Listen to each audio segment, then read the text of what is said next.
Sarah Martinez had always been good with her hands, but electronics were where she truly shined. Growing up in a small Texas town, she spent her teenage years fixing broken radios and helping her father repair farm equipment. When the military recruiter visited her high school, Sarah saw an opportunity to turn her passion into a career that mattered. After completing basic training and advanced individual training in communications, Sarah found herself stationed at Naval Base Coronado in San Diego. The base hummed with activity day and night, but nothing compared to the intensity surrounding the Special Operations Training Compound. Sarah had heard whispers about the elite units that trained there, but as a junior communications specialist, she focused on her assigned duties maintaining standard radio equipment for base operations. Her supervisor, Staff Sergeant Williams, was a no-nonsense career soldier who appreciated Sarah's technical skills and attention to detail. Within months of arriving, she had earned a reputation for being able to diagnose and repair communication problems that stumped more experienced technicians. Her methodical approach and intuitive understanding of electronic systems made her invaluable to the communications unit. One humid Tuesday morning in July, Sarah was in the main communications bay running routine maintenance checks on the base's primary radio systems. The room was filled with racks of sophisticated equipment, their LED indicators blinking in patterns that told stories of data flowing across secure networks. She had her toolkit spread across a workbench, carefully examining a problematic frequency modulator that had been causing intermittent signal degradation. The morning had started like any other. Sarah arrived early, grabbing coffee from the break room before settling into her work. She enjoyed these quiet moments before the day's chaos began, when she could focus entirely on the intricate circuitry before her. The base was still waking up, and the communications bay was her domain. As she worked, Sarah noticed something unusual in the radio traffic patterns. There seemed to be an increase in encrypted communications on frequencies typically reserved for special operations. The signals were heavily encrypted, but the volume and timing suggested something significant was happening. Her training had taught her to focus on her assigned tasks and not ask questions about classified communications, but her curiosity was naturally piqued. Around mid-morning, Staff Sergeant Williams approached her workstation with an expression she had never seen before. His usual confident demeanor was replaced by something that looked almost like nervousness. He carried a sealed envelope marked with security classifications that Sarah recognized but had never seen in person. "Martinez," he said, his voice lower than usual, "I need you to stop what you're doing. We have a priority repair request that just came down from command." He handed her the envelope, waiting while she read the contents. The technical specifications were unlike anything she had worked on before. This wasn't standard base communications equipment. The work order requested immediate diagnostic and repair services for advanced tactical communication systems used by naval special warfare units. The equipment was described in technical terms that pushed the boundaries of her training, but Sarah felt a familiar thrill at the challenge. This was the kind of sophisticated technology she had dreamed of working on when she first enlisted. "When do they need this completed?" Sarah asked, already mentally cataloging the tools and procedures she would need. "Yesterday," Williams replied with a slight smile that didn't reach his eyes. "And Martinez, this is classified. Everything about this assignment stays in this room until further notice." Sarah nodded, understanding the weight of what she was being asked to do. In the military, classified assignments were serious business, and she had trained extensively on security protocols. She gathered her advanced toolkit and followed Williams through corridors she had never accessed before, deeper into the base's restricted areas. The building they entered looked ordinary from the outside, but inside it was clearly designed for highly specialized operations. The hallways were wider than normal, with reinforced doors and security systems that required multiple credentials to access. Williams led her through a series of checkpoints, each one more sophisticated than the last. They finally arrived at a workshop that made Sarah's regular communications bay look like a high school electronics lab. The room was filled with equipment she had only seen in technical manuals, some of it so advanced that she wasn't certain of its specific purpose. Workbenches lined the walls, each one equipped with diagnostic tools worth more than most people's cars. In the center of the room sat the problem equipment. Even before examining it closely, Sarah could see this was military technology at its finest. The communication unit was compact but clearly sophisticated, with connections and components that spoke of capabilities far beyond standard radio communication. This was the kind of equipment that could mean the difference between mission success and failure in the field. As Sarah began her initial assessment, she realized this repair would test every skill she had learned and push her into territory where few technicians ever ventured.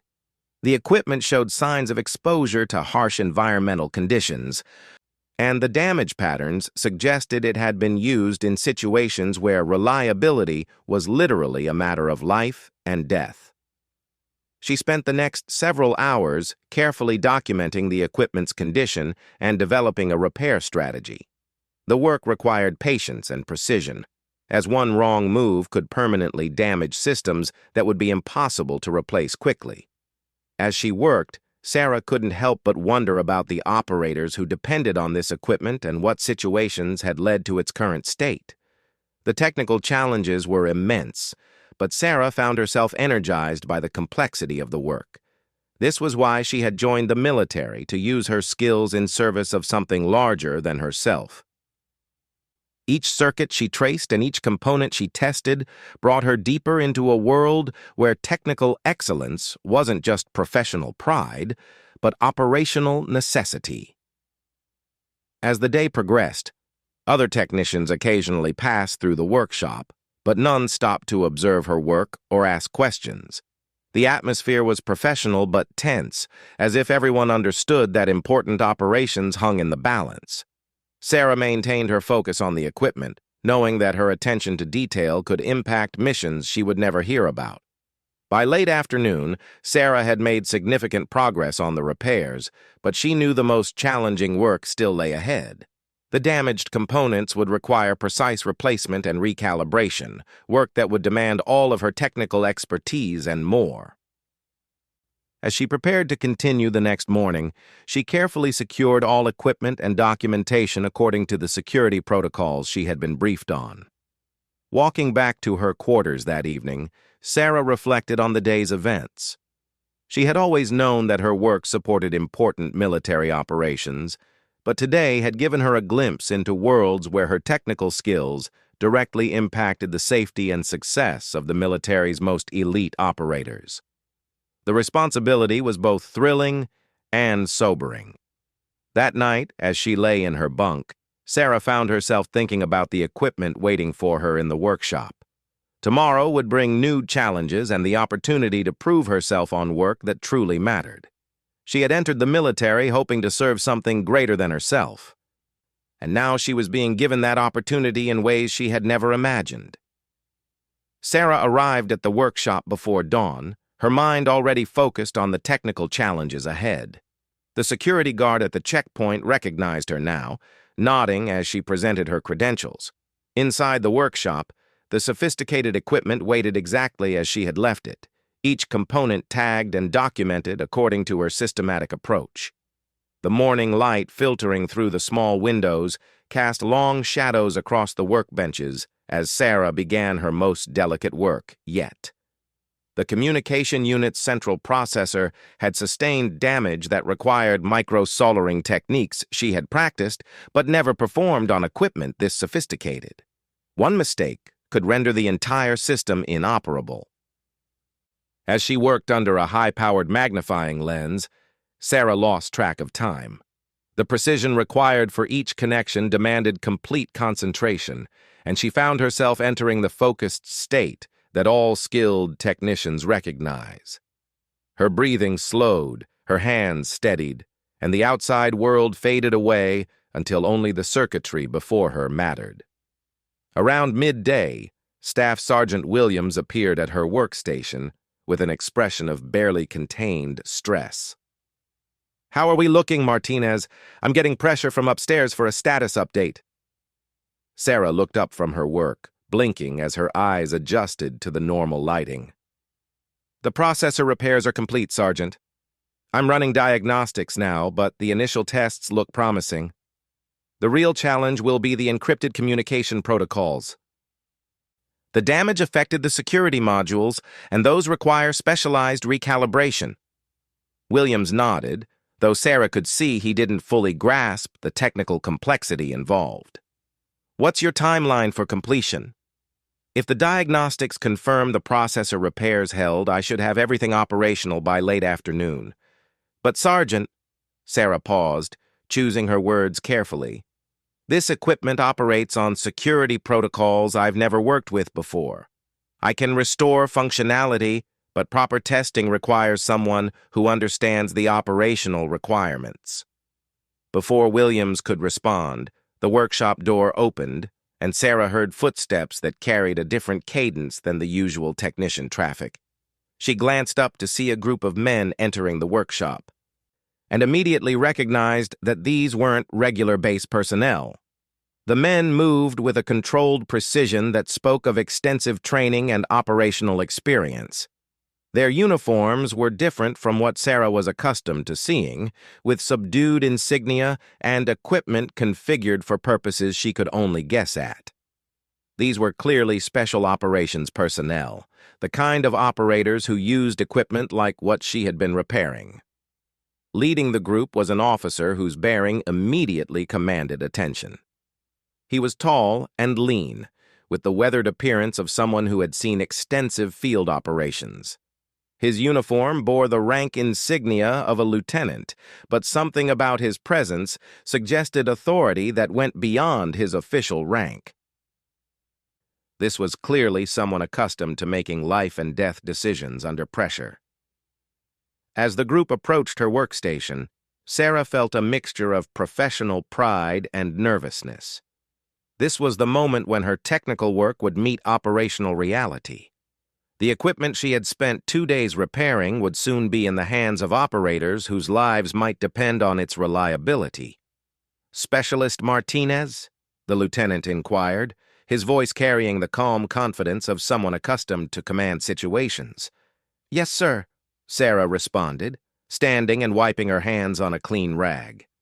"The communication unit is nearly operational. I've completed the primary repairs and I'm finishing the final calibrations." The lieutenant nodded, his eyes quickly assessing the equipment and Sarah's work setup. She could see him evaluating not just the technical progress, but her competence and attention to detail. In his world, those qualities weren't just professional attributes, they were survival factors. "What was the extent of the damage?" he asked, moving closer to examine the equipment. Sarah launched into a technical explanation of the repairs, describing the environmental damage, the corrupted security modules, and the precision work required to restore functionality.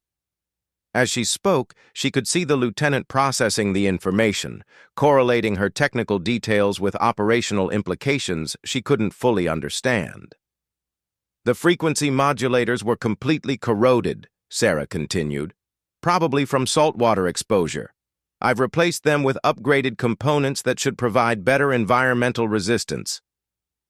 The encryption processors required complete rebuilding, but I've maintained all the original security architectures." The lieutenant's expression shifted slightly, and Sarah realized she had said something significant. "You rebuilt the encryption processors? That's level 4 classified work." Sarah felt a moment of uncertainty. "Sergeant Williams provided me with the technical specifications and security clearances. I followed all protocols for classified repairs." "Specialist Martinez," the lieutenant said, his tone becoming more serious. "Do you understand what this equipment is used for?" "No, sir. I know it's special operations communications gear, but I wasn't briefed on its specific applications." The lieutenant exchanged glances with his team members, and Sarah sensed some kind of unspoken communication passing between them. The atmosphere in the workshop had shifted, becoming more intense and focused. This communication system, the lieutenant explained, is used for deep penetration reconnaissance missions. When teams operate behind enemy lines, sometimes for weeks at a time, this equipment is their only link to command and their only hope for extraction if things go wrong. The weight of his words settled over Sarah like a heavy blanket. She had known the work was important, but understanding the specific life-and-death implications made her realize just how critical her repairs had been. Operators depended on this equipment not just for mission success, but for survival. The team that used this equipment, the lieutenant continued, encountered unexpected resistance during their last operation. They had to exfiltrate through hostile territory, and the equipment took significant damage. Without reliable communications, they were completely cut off from support for 36 hours. Sarah found herself holding her breath, understanding now why the repairs had been marked as such high priority. "Did everyone make it out safely, sir?" "They did, but it was close. Too close." The lieutenant's expression hardened slightly. "That's why this repair is so critical. We have another mission launching soon, and we need to know this equipment will perform flawlessly under extreme conditions." As Sarah made the final connections and began the system startup sequence, she felt the weight of responsibility in a way she had never experienced before. This wasn't just about technical competence anymore. It was about ensuring that brave operators had the tools they needed to complete their missions and return home safely. The equipment hummed to life, its displays flickering through startup diagnostics. Sarah watched the system checks with intense focus, knowing that each green indicator represented operational capability that could save lives. The encryption modules synchronized properly, the frequency modulators showed clean signal generation, and all communication protocols loaded without errors. "All systems showing green, sir," Sarah reported, stepping back from the equipment. "The unit is fully operational and ready for field deployment." The lieutenant moved forward to examine the diagnostic displays himself, running through checks that Sarah recognized as operational verification procedures. His team members gathered around, each one examining different aspects of the equipment with the practiced efficiency of operators who understood exactly what they would need from these systems. After several minutes of thorough testing, the lieutenant turned back to Sarah with an expression she hadn't seen before. There was respect in his eyes now, the recognition of competence that passed between professionals who understood the importance of their work. "Outstanding work, Specialist. This repair exceeds the original equipment specifications in several areas." He paused as if making a decision. "How long have you been working on communications equipment?" 3 years since advanced individual training, sir. But I've been working with electronics since I was a kid." The lieutenant nodded thoughtfully. "Your attention to detail and technical skill are exactly what we need for future operations. Would you be interested in additional training opportunities?" Sarah felt her heart race at the implications of his question. This sounded like an opportunity to work more closely with special operations, to use her skills in ways that directly supported the most critical missions. "Yes, sir. I would be very interested." "Good. Expect to hear from us soon."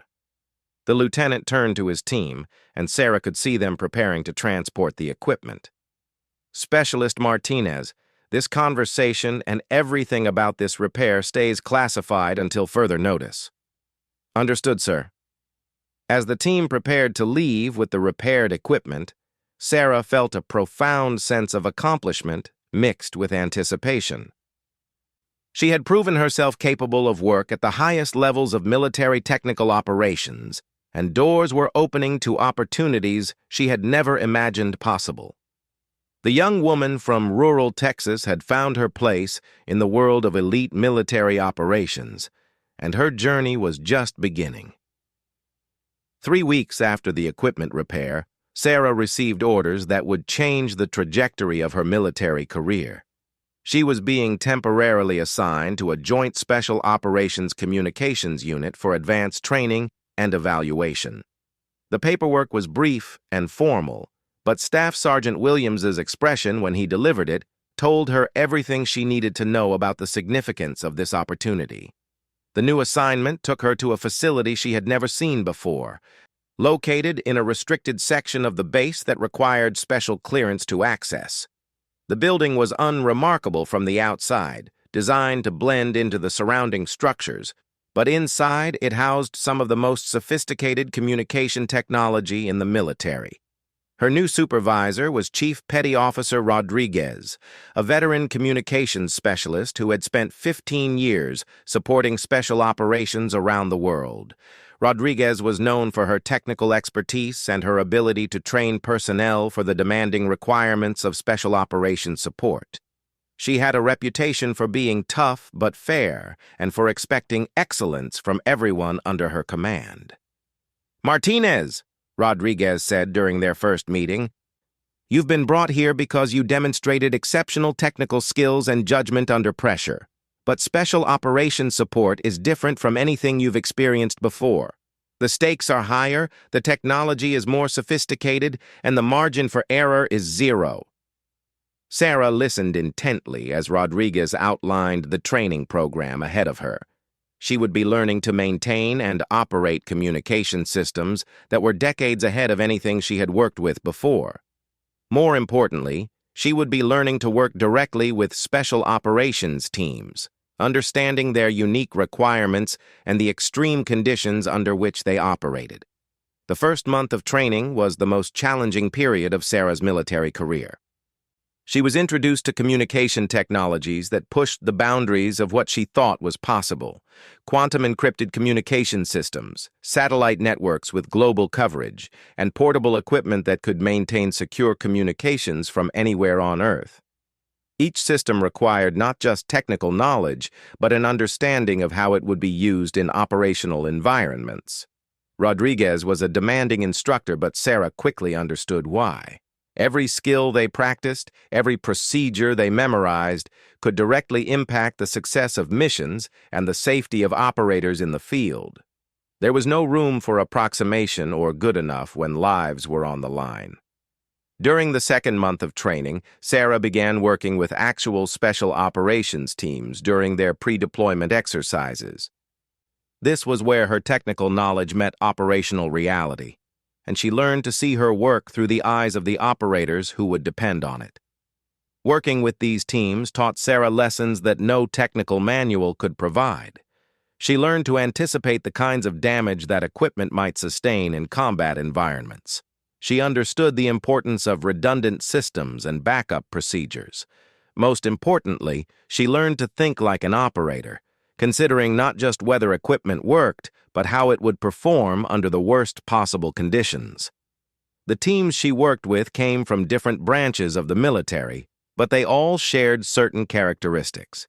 They were professionals in the truest sense, individuals who had dedicated their careers to missions that most people would never hear about. They trained constantly, preparing for operations that demanded perfection because failure wasn't just professional disappointment, it could mean death. Sarah found herself earning their respect through consistent competence and reliability. Operators had no patience for technical support that didn't understand the realities of their work, but they quickly appreciated someone who could solve their problems efficiently and effectively. Word spread through the special operations community that there was a new communications specialist who understood their requirements. 6 months into her new assignment, Sarah received a call that would test everything she had learned. A special operations team was preparing for a critical mission, and their primary communications specialist had been injured during training. They needed immediate replacement support, and Sarah was the only qualified technician available. The mission briefing took place in a secure conference room that Sarah had never accessed before. The walls were lined with maps and satellite imagery, and the air was thick with tension and focus. This wasn't a training exercise. This was operational planning for a mission that had been months in development. The team leader was the same lieutenant who had visited her workshop months earlier, though he looked different now. The casual confidence she remembered had been replaced by the intense focus of someone preparing for a critical operation. When he saw Sarah enter the briefing room, he nodded with approval. "Specialist Martinez will be providing communication support for this operation," he announced to the assembled team. "She's the technician who rebuilt our communication system after the last mission, and she's completed advanced training in special operations support." Sarah felt the weight of scrutiny from the assembled operators as they evaluated her presence. These were individuals whose lives would depend on her technical competence, and they had every right to be critical of her qualifications. She understood that she would have to earn their confidence through performance, not promises. The mission itself was classified at levels that Sarah had never encountered before, but she was briefed on the communication requirements that would support it. The team would be operating in hostile territory for an extended period, and reliable communication with command would be essential for both mission success and team safety. As the briefing progressed, Sarah found herself asking technical questions that demonstrated her understanding of the operational requirements. How long would the team be without satellite coverage? What environmental conditions would the equipment need to withstand? What backup procedures would be needed if primary systems failed? The questions impressed the team leader and showed the assembled operators that their communication support understood the realities of their work. By the end of the briefing, Sarah could sense that she had been accepted as a professional member of the team, someone whose competence they could trust. The final equipment checks took place in the same workshop where Sarah had first proven herself months earlier. But this time, she wasn't just repairing damaged equipment. She was preparing systems for an active mission. Every connection she made, every calibration she performed, was done with the knowledge that operators would be depending on these systems in hostile territory. As she worked, team members stopped by to observe her procedures and ask technical questions. They weren't questioning her competence now. They were gathering information they might need in the field. Sarah found herself explaining backup procedures and emergency repair techniques, sharing knowledge that could prove critical if equipment failed during the mission. The night before the team's departure, the lieutenant approached Sarah's workstation one final time. The equipment was ready, tested, and retested to ensure perfect operation. All that remained was the final handoff and the mission itself. "Specialist Martinez," he said, his voice carrying the weight of the moment. "I want you to know that this team has complete confidence in the support you've provided. The work you've done gives us every advantage we could ask for." Sarah felt a surge of pride mixed with the sobering responsibility of the moment. "Thank you, sir. The equipment is ready, and all backup procedures are documented. You'll have reliable communications throughout the operation." As the lieutenant prepared to leave with his team, he turned back to Sarah one final time. The expression on his face was one of respect and recognition, the acknowledgement of a professional whose competence had been proven under pressure. "Outstanding work, Specialist. We'll see you when we get back."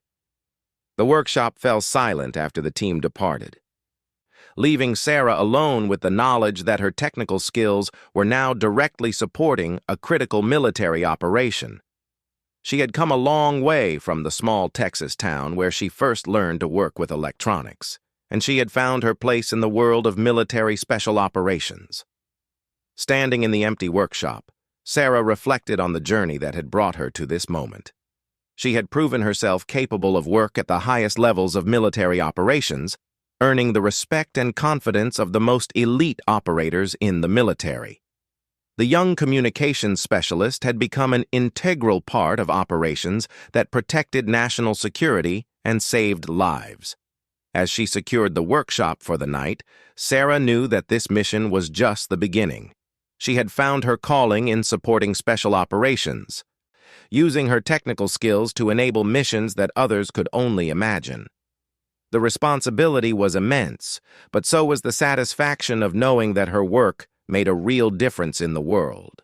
The base settled into its nighttime routine around her, but Sarah's mind was already looking forward to the challenges and opportunities that lay ahead. She had earned her place in this world through competence, dedication, and an unwavering commitment to excellence. Whatever came next, she was ready for it.